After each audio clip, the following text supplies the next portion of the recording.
У каждого художника, каким бы темам и сюжетам он ни обращался, есть одна главная большая тема, которая и определяет всю направленность его творчества. Почетный гражданин города Караганды, заслуженный деятель искусств Казахской ССР, член Союза художников Казахской ССР Анатолий Петрович Белык, прежде всего художник-гражданин, и патриотическая тема – одна из значимых в его творчестве.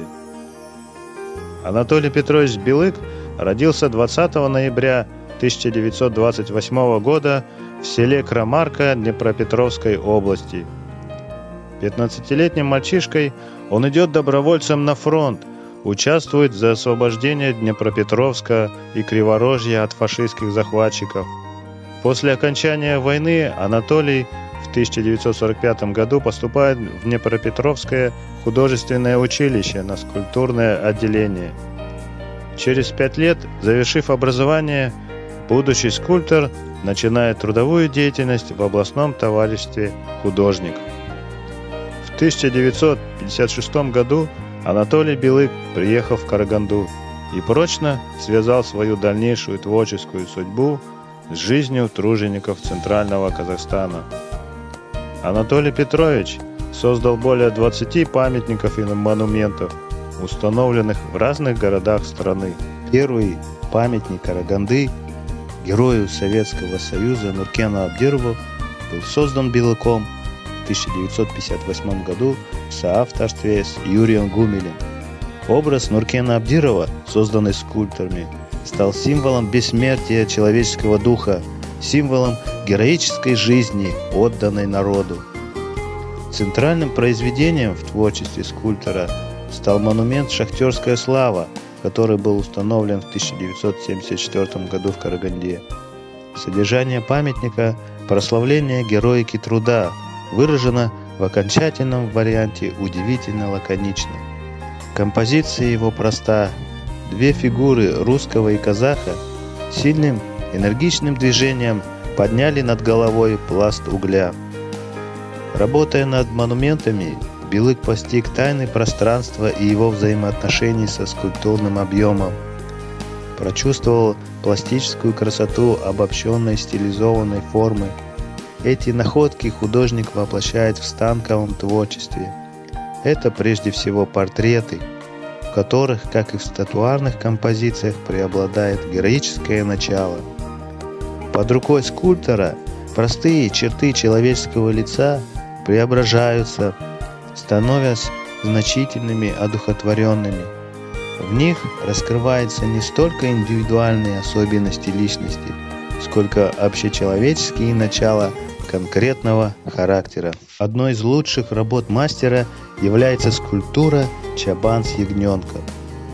Данная работа стоит в одном из залов Карагандинского областного музея изобразительного искусства.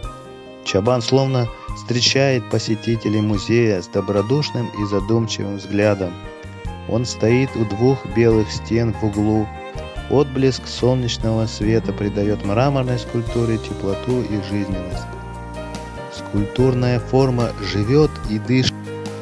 Мысль о создании этого произведения возникла у Белыка, когда он увидел на одной из станций чабана с отарой овец. Тогда же возник первый эскиз. К нему он вернулся несколько лет спустя. Бюст Аксакалов высечен в реалистичной манере из белого мрамора. Его взгляд устремлен вдаль. На голове мужчины шапка с меховым отворотом малахай. Двумя руками чабан бережно держит ягненка, спрятанного за пазухой.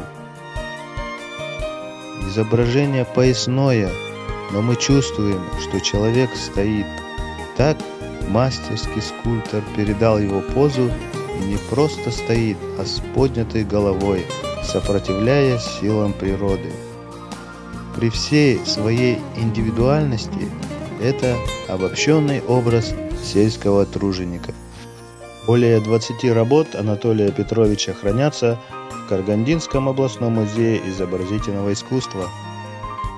В середине 70-х годов Белык активно приступает к работе над портретами. В портретах, как и в монументах, Белыка интересует прежде всего социальная природа человека, то, что роднит его с современниками, делает сыном своего времени. Исследуя характер портретируемого, художник смотрит на него внимательным и строгим взглядом. Художник-гражданин, он интересуется людьми самоотверженного служения своему делу, и именно они становятся его героями. Среди них портрет героев социалистического труда Тусупа Кузимбаева, Василия Язева, Алексея Любименко. Например, портрет Василия Ивановича Язева, человек решительного, крутого нрава, изображен скульптором, стоящим на трибуне и что-то убежденно говорящим слушателям. Подчеркнутое энергичное движение фигуры вперед, крепко сжатая кулак рука усиливает ощущение внутреннего напряжения героя. Перед нами человек суровый, уверенный в себе. Таким его знает и хочет показать художник. Он воплощал образ сильных и мужественных людей, полностью отдающихся своему делу, каким и являлся сам Анатолий Петрович Белык.